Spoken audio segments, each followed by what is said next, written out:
ഈശോ മിശിഹായ്ക്ക് സ്തുതിയായിരിക്കട്ടെ.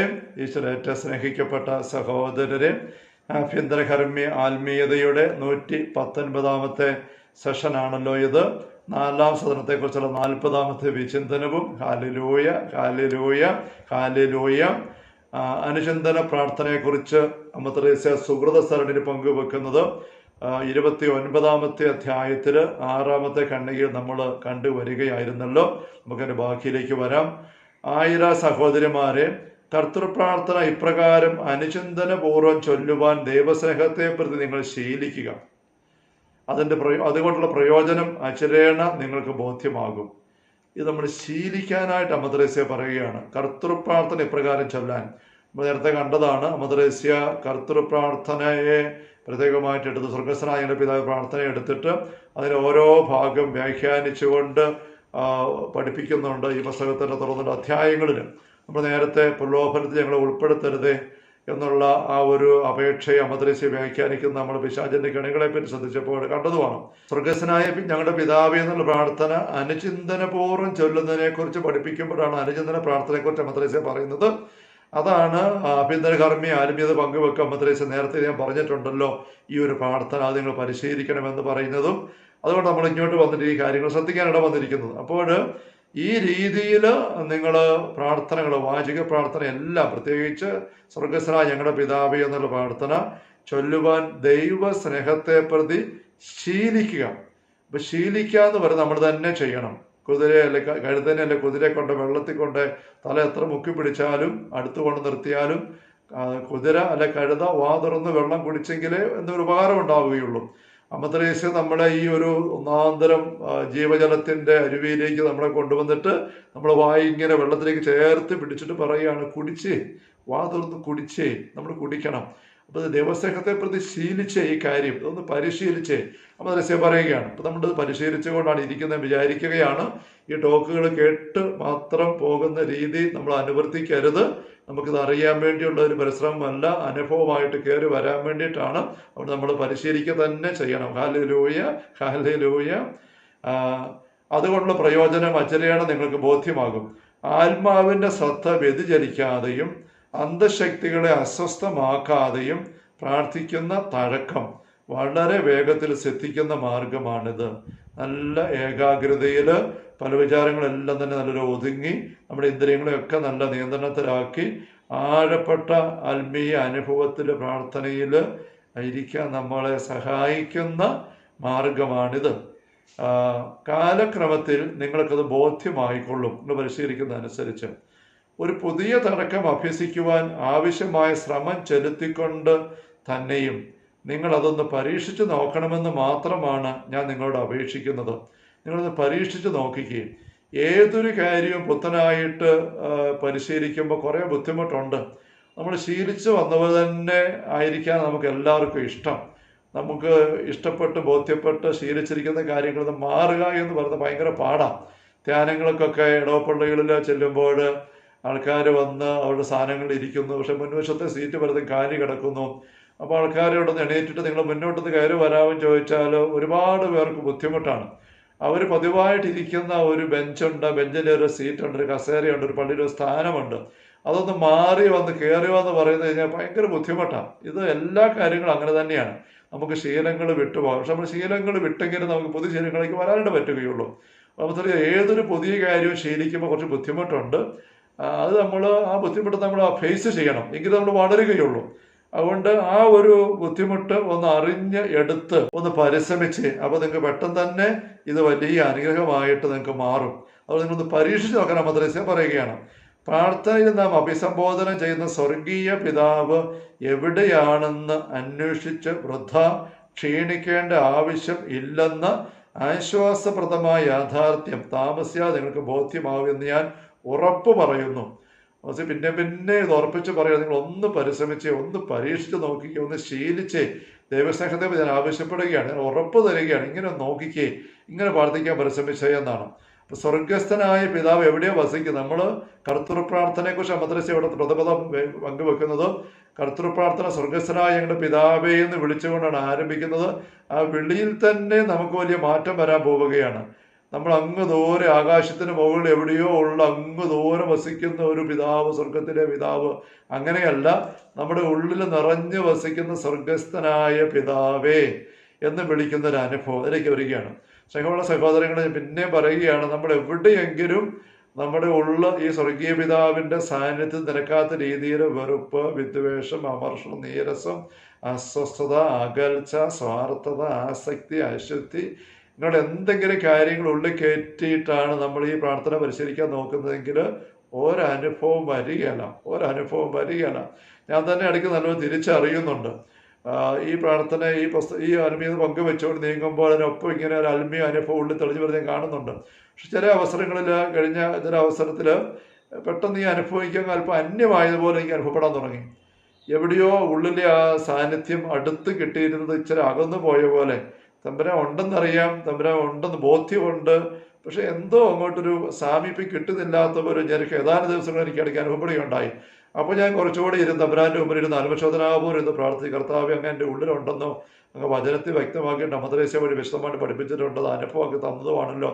പക്ഷെ ഇപ്പോൾ എന്തുകൊണ്ടാണ് എനിക്ക് അങ്ങയോട് അങ്ങ് അടുക്കാൻ പറ്റുന്നില്ലാത്തത്, മിണ്ടാൻ പറ്റുന്നില്ല, ചേർന്നയക്കാൻ പറ്റുന്നില്ലാത്തത്? അങ്ങ് ചിന്തിച്ചപ്പോൾ ഞാൻ മനസ്സിലാക്കി, തിരിച്ചറിയുന്നവൻ കാണിച്ചു തരികയായിരുന്നു. 1-2 വ്യക്തികളോട് എൻ്റെ ഉള്ളിൽ ഒരല്പം അകൽച്ച അനുഭവപ്പെട്ടു. നിസ്സാരമായ സാഹചര്യം കാര്യമേ ഉള്ളൂ. പക്ഷെ അല്പം ഒരു അകൽച്ചയുടെ ഒരു മനോഭാവം എൻ്റെ മനസ്സിൽ പെട്ടെന്ന് അങ്ങ് കയറി. ഞാനതൊന്നും പ്രകടിപ്പിച്ചില്ല, ആരോടൊന്നും പറഞ്ഞില്ല, അവിടെ പോലും ഒന്നും പ്രകടിപ്പിച്ചിട്ടില്ല, ഒന്നും പുറത്ത് വന്നു. പക്ഷെ എൻ്റെ ഉള്ളിൽ ഒരല്പം അകൽച്ച ഇങ്ങനെ എടുത്ത് നീങ്ങാനിട വന്നപ്പോൾ തമ്പുരാൻ്റെ സാന്നിധ്യം എനിക്ക് അടുത്ത് ഇല്ലാത്തതുപോലെ ഞാൻ തിരിച്ചറിയുകയായിരുന്നു. അപ്പോൾ ഞാൻ നല്ലപോലെ ബോധ്യപ്പെട്ടു. ഈ പങ്കുവെക്കുന്ന കാര്യങ്ങൾ നമുക്ക് അനുഭവമായിട്ട് ഒപ്പം കയറി വരണം. മദ്രസയിൽ പറഞ്ഞതായ കാര്യങ്ങളെല്ലാം നമ്മൾ ശ്രദ്ധിച്ചുകൊണ്ട് തന്നെ വരണം. അങ്ങനെ മാത്രമേ നമുക്ക് ഉള്ളിലുള്ള ഈ സാന്നിധ്യം തെളിഞ്ഞു കിട്ടുകയുള്ളൂ. അല്ല, ഇതെല്ലാം ഒരു ബൗദ്ധിക അറിവായിട്ട് മാത്രമേ നിൽക്കുകയുള്ളൂ. തെളിഞ്ഞ് കിട്ടുമ്പോഴാണ് അതിൻ്റെ മാധുര്യം, കരുത്ത് നമുക്ക് തിരിച്ചറിയാൻ പറ്റുള്ളൂ. Hallelujah, hallelujah, hallelujah.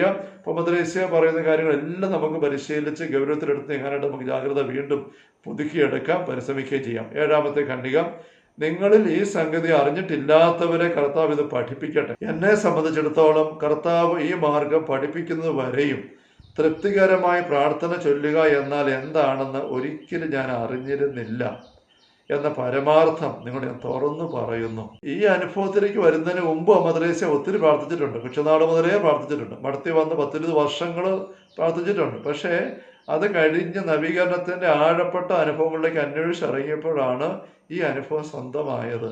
അപ്പോഴാണ് യഥാർത്ഥ പ്രാർത്ഥന എന്താണെന്ന് തിരിയുന്നത് എന്ന് മദ്രസ പറയുകയാണ്. അവിടെ നമ്മൾ ഇതുവരെയുള്ള നമ്മുടെ പ്രാർത്ഥനാ ജീവിതത്തിലെ അനുഭവങ്ങളും ബോധ്യങ്ങളും ഒക്കെ നമുക്ക് ഒരുപാട് പറയാൻ കാണും. ഞാൻ ഇങ്ങനെ പ്രാർത്ഥിക്കുന്നതാണ്, അങ്ങനെ പ്രാർത്ഥിക്കുന്നുണ്ട്, ഇത്ര നേരം പ്രാർത്ഥിക്കുന്നതാണ്, ഉപവാസത്തിൽ പ്രാർത്ഥിക്കുന്നതാണ്, കൈവിരിച്ച് പ്രാർത്ഥിക്കുന്ന, കൊന്ത ചൊല്ലി കണ്ണക്കൊന്തിൽ സ്തുതിച്ചെല്ലാം. ഇതൊക്കെ മുഴുവനും 100% ശരിയാണെങ്കിൽ പോലും ആ 100% ശരിയായിരിക്കുന്ന കാര്യങ്ങളെ മുഴുവനും പുതിയൊരു തിളക്കത്തിലേക്ക്, കരുത്തിലേക്ക്, പ്രകാശത്തിലേക്ക്, അനുഭവത്തിലേക്ക് പെട്ടെന്ന് കയറ്റാൻ പര്യാപ്തമായ ഒന്ന് ഇവിടെയുണ്ട്. അത് നേരെ വചനത്തിൻ്റെ കാര്യം തന്നെയാണ് മദ്രസ പറയുന്നത്. അവിടെ മദ്രസ പറയാണ്, ഇത് ഇങ്ങനെയാണ് തൃപ്തികരമായി പ്രാർത്ഥനയിൽ വ്യാപരിക്കുക എന്നത് ഈ ഒരു അനുഭവത്തിലേക്ക് വന്നതിന് ശേഷമാണ് ഞാൻ ശരിക്കും മനസ്സിലാക്കുന്നത്. നമ്മൾ ഇതിലേക്ക് വരുന്നില്ലാത്തപ്പോഴും നമ്മൾ പ്രാർത്ഥിക്കുന്നുണ്ട്. ആ പ്രാർത്ഥനയ്ക്കകത്തൊക്കെ നമുക്കൊരു തൃപ്തിക്കുറവ് പലപ്പോഴും ഉണ്ട്. പ്രാർത്ഥന ചൊല്ലി മുടക്കിയിട്ടില്ല, ഉദ്ദേശവർ തന്നെ മുഴുവൻ പന്തി കണ്ടപ്പന്തിയൊക്കെ ചൊല്ലി. പക്ഷേ നമ്മൾ ചൊല്ലി പൂർത്തീകരിച്ചതിൻ്റെ തൃപ്തി നമുക്ക് വരുന്നുണ്ട്. നമ്മൾ അപ്പുറത്തെ മദ്രസയിൽ നമ്മൾ കണ്ടതാണ്, ഭക്തി മാധുര്യവും ആത്മീയ ആനന്ദവും വ്യത്യാസമുണ്ട്.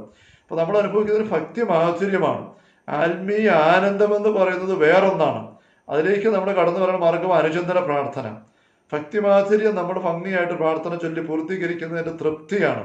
മുഴുവൻ കൊന്ത ചൊല്ലി, ഗണ്ണക്കൊന്തകൾ ചൊല്ലി, സ്തുതിച്ചു, കുർബാന സംബന്ധിച്ചു, അവിടെ ഒരു മാധുര്യമുണ്ട് തീർച്ചയായിട്ടും. പക്ഷെ അതുമല്ല, അതിനപ്പുറത്തേക്ക് ഇനി നമുക്ക് കയറി വരാനുണ്ടെന്ന് മദ്രസ പറയുകയാണ്. ഇത്തരത്തിലുള്ള ആന്തരികമായ അനുചിന്തന ശീലത്തിൽ എനിക്ക് എപ്പോഴും വളരെയധികം പ്രയോജനം ലഭിച്ചിട്ടുള്ളത് കൊണ്ടാണ് ഈ വിഷയം ഞാൻ ഇത്രമാത്രം വിശദമായി വിവരിച്ചത്. ഉപസംഹാരമായി ഞാൻ പറയുന്നത് 21-ാം അധ്യായം ഉപസംഹരിക്കുകയാണ്. നമ്മളും ഈ പുസ്തകത്തിൽ തിരിച്ച് നമ്മൾ ആഭ്യന്തര കർമ്മത്തിലേക്ക് തിരിച്ചു കയറാനായിട്ട് തുടങ്ങുകയാണ്. ഉപസംഹാരമായി ഞാൻ പറയുന്നത്, അനുചിന്തന ശീലം ആർജിക്കുവാൻ നമുക്ക് സാധിക്കും എന്നതിനാൽ അതിന് താല്പര്യമുള്ളവർ മേൽ വിവരിച്ച സംഗതികൾ അഭ്യസിക്കുന്നതിൽ വിമുഖരായിരിക്കരുതെന്നത്രേ. പിന്നെ പറയാണ്, പരിശീലിച്ചേ, അഭ്യസിച്ചേ, വൈമുഖ്യം കാണിക്കാതെ എന്ന് പറയുകയാണ്. അതായത് സ്വന്തമായ ശക്തികളെ വൃഥാ വ്യയം ചെയ്യാതെ ആത്മനിയന്ത്രണം ക്രമേണ അഭ്യസിക്കുക. സ്വന്തം ഗുണത്തെ മുൻനിർത്തി ആത്മനിയന്ത്രണം ക്രമേണ അഭ്യസിക്കുക. ആത്മനിയന്ത്രണം കണ്ണടച്ച് അല്ല അതിനു മുമ്പ് രൂപത്തിലേക്ക് നോക്കി നല്ല പുസ്തകം എടുത്ത് കുറേശ്ശെ വായിച്ച് ധ്യാനിച്ച് അങ്ങനെയൊക്കെ ആത്മനിയന്ത്രണം എടുത്ത് പിന്നെ അതിൻ്റെ ബാക്കി കണ്ണടച്ച് ഉള്ളിലേക്ക് തിരിഞ്ഞ് അങ്ങനെ കാര്യം മുഴുവനും സ്വന്തം ഗുണത്തെ മുൻനിർത്തി ആത്മനിയന്ത്രണം ശീലിക്കുക എന്ന് പറയുന്നത് ആന്തരിക ജീവിതത്തിന് ഉപകരിക്കത്തക്ക വിധം ബാഹ്യേന്ദ്രിയങ്ങളെ വിനിയോഗിക്കുന്നതാകുന്നു. ഉദാഹരണമായി മറ്റുള്ളവരോട് സംസാരിക്കുമ്പോൾ നാം അഭിസംബോധന ചെയ്ത് സംസാരിക്കേണ്ട പിതാവ് നമ്മുടെ ഉള്ളിലുണ്ടെന്ന് ഓർക്കാൻ ശ്രമിക്കണം. മറ്റുള്ളവരോട് മിണ്ടുമ്പോഴും യാത്ര ചെയ്യുമ്പോഴും മറ്റു കാര്യങ്ങൾ കാണുമ്പോഴും എല്ലാം ഇടയ്ക്ക് നമ്മുടെ ഉള്ളിലുള്ള കർത്താവിൻ്റെ പക്കലേക്ക് തിരിയണം. കർത്താവ് എൻ്റെ ഉള്ളിലുണ്ട്, കർത്താവിനെ കൂട്ടിക്കൊണ്ട് ഞാൻ ഇവിടെ ഇരിക്കുന്നത്, കർത്താവിനെ കൂട്ടിക്കൊണ്ട് ഞാൻ അവിടെ ആയിരിക്കുന്നത്, ഞാൻ യാത്ര പോകുന്നത്, സംസാരിച്ചിരിക്കുമ്പോൾ അവരെ കേട്ടോണ്ടിരിക്കുമ്പോൾ എൻ്റെ ഉള്ളിൽ എൻ്റെ തമ്പുരാനുണ്ട്, എൻ്റെ ദൈവമുണ്ട്. ഇത് നമ്മൾ ഇടയ്ക്കിടയ്ക്ക് അനുസ്മരിക്കണം. പുറമേ നിന്ന് സംസാരം കേൾക്കുമ്പോൾ ശ്രദ്ധിച്ച് കേൾക്കേണ്ട നമ്മുടെ പിതാവ് മറ്റാരേക്കാൾ സമീപസ്ഥനായി നമുക്കുണ്ടെന്ന് ഓർമ്മിക്കണം. പുറമേയുള്ള ആൾക്കാർ വർത്തമാനങ്ങൾ കേട്ടോണ്ടിരിക്കുമ്പോൾ തന്നെ അകത്തോട്ട് തിരിഞ്ഞിട്ട് കർത്താവേ ഇവരിങ്ങനെയൊക്കെ പറയുന്നുണ്ട്, അവരെ അനുഗ്രഹിക്കണേ ഈശോയെ, കാര്യങ്ങൾ ഇങ്ങനെയാണ് നീങ്ങുന്നത്, ഞാനെങ്ങനെ സ്നേഹിക്കുന്നു ഈശോയെ, അവരെ അനുഗ്രഹിക്കണേ ഈശോ, അവരെ ക്ഷമിക്കണേ ഈശോയെ, അവരെ കൃപ കൊണ്ട് നിറയ്ക്കണേ.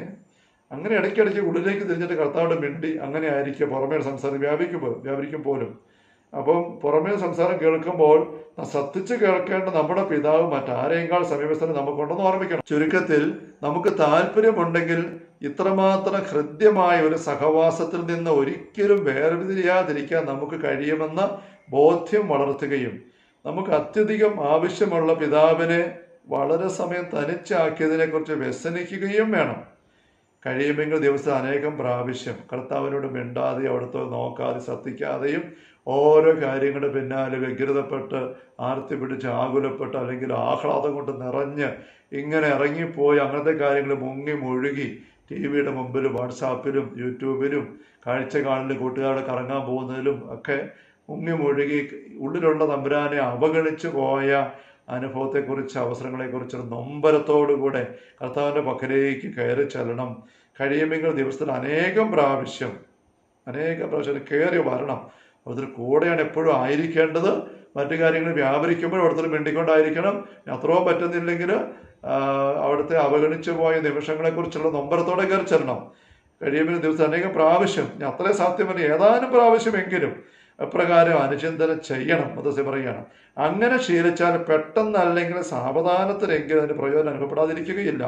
കർത്താവ് ഈ അനുഗ്രഹം ഒരു പ്രാവശ്യം തന്നു കഴിഞ്ഞാൽ പിന്നെ ഏതൊരു നിധി കൊടുത്താലും അതിനുവേണ്ടി നാം ഇത് വെച്ചു മാറുകയില്ല. ഈ ഒരു അനുഗ്രഹം നമുക്കൊന്ന് കിട്ടിക്കഴിഞ്ഞാൽ പിന്നെ നമ്മളത് ഒരിക്കലും നഷ്ടപ്പെടുത്തുകയില്ല. നഷ്ടപ്പെടുത്താൻ നമുക്ക് പറ്റത്തില്ല. അതുപോലെയുള്ള വലിയൊരു നിധിയായിട്ട് അത് നമുക്ക് നമ്മുടെ ഉള്ളിൽ അനുഭവപ്പെടും. വയലിലെ നിധി മറിഞ്ഞു കിടക്കുന്നത് സ്വന്തമാക്കാൻ വേണ്ടി എല്ലാം വിറ്റ് ആ വയൽ വാങ്ങിച്ച് സന്തോഷത്തോടെ എന്ന് പറയുന്ന പോലെ ദൈവരാജ്യം എന്ന നിധി ഒരു അനുഭവമായിട്ട് നമ്മുടെ ഉള്ളിലുള്ള നമ്മുടെ ഹൃദയത്തിൽ നമ്മുടെ ആത്മാവിൽ മറിഞ്ഞു കിടക്കുന്ന നിധിയായ തമ്പുരാന്റെ സാന്നിധ്യം തിരിച്ചറിഞ്ഞാൽ പിന്നെ ഒരിക്കലും നമ്മൾ നഷ്ടപ്പെടുത്താനായിട്ട് തയ്യാറാവില്ല, മനസ്സാവുകയില്ല എന്ന് നമ്മദ്രസ്യ പറയുകയാണ്. Hallelujah, hallelujah. കർത്താവ് യേശു മിശിഹായുടെ സമൃദ്ധമായ കൃപയും അനുഗ്രഹങ്ങളും പിതാവായ ദൈവത്തിൻ്റെ അവർണ്ണനീയമായ സ്നേഹവും പരിശുദ്ധാത്മാവായ ദൈവത്തിൻ്റെ നിരന്തരമായ സാന്നിധ്യ സഹവാസ സ്നേഹമുള്ള സഹോദരങ്ങളെ നാം ഓരോരുത്തരോടും കൂടെ എല്ലാ ആത്മീയ പരിശ്രമങ്ങളും കൂടെ ഉണ്ടായിരിക്കട്ടെ, ഇപ്പോഴും എപ്പോഴും എന്നേക്കും. ആമേൻ. ഈശോ മിശിഹായ്ക്ക് സ്തുതിയായിരിക്കട്ടെ.